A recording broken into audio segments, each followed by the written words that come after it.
From an old fool to a middle-aged fool.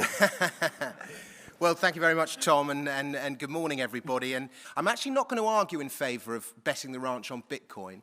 I'm going to argue in favour of betting the ranch on the technology behind Bitcoin, which is a thing called the blockchain.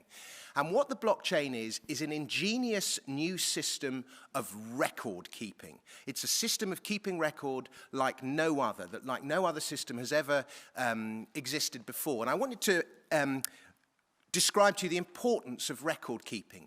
Why did Judaism survive? If you think of the plethora of religions in the Middle East, I don't know, 3,000 years before BC, why did Judaism survive above all the others? Because they were the only ones who wrote it down. They were the only ones who kept a record.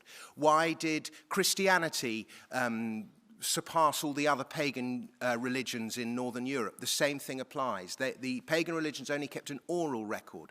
The Christians wrote it down. So this gives you an idea of the impact of record keeping on history. And we have this new system of decentralized open source record keeping called the blockchain, and it has a million amazing applications. You can use it for sending messages to other people with complete privacy so that Gmail or iMessage or whoever it is can't read what you're saying. It can be used for decentralized storage and cloud computing.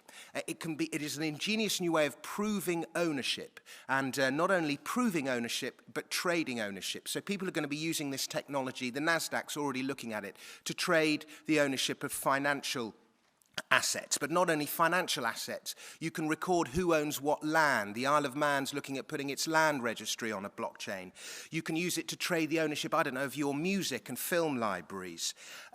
Once you have ownership and the trading of ownership, it's a short step to contract rights. Give me 15, 30 seconds, 25 seconds. It's a short step to contract rights and property rights. We're going to see the legal, what people are going to be doing now is they're going to be, instead of drafting contracts, solicitors drafting contracts, you're going to see computer coders coding contracts. This is going to disrupt the legal profession in the same way that the internet disrupted music and publishing.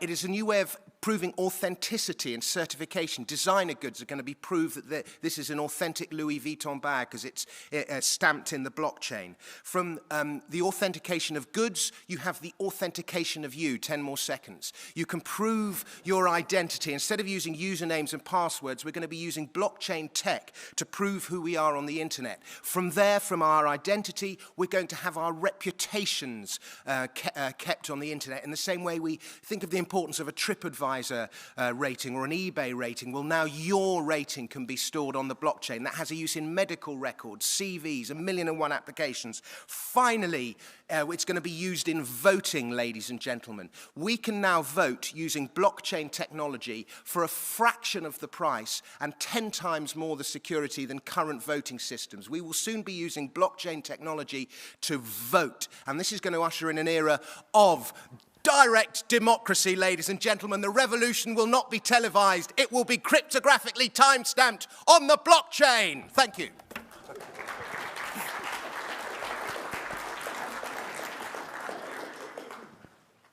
I love the idea of that completely screwing up the lives of lawyers. I'm almost tempted to vote for you. It sounds brilliant. Nothing could be better. But I have a lot of friends in the legal community. But I still don't understand a word of what he was talking about. Anyhow.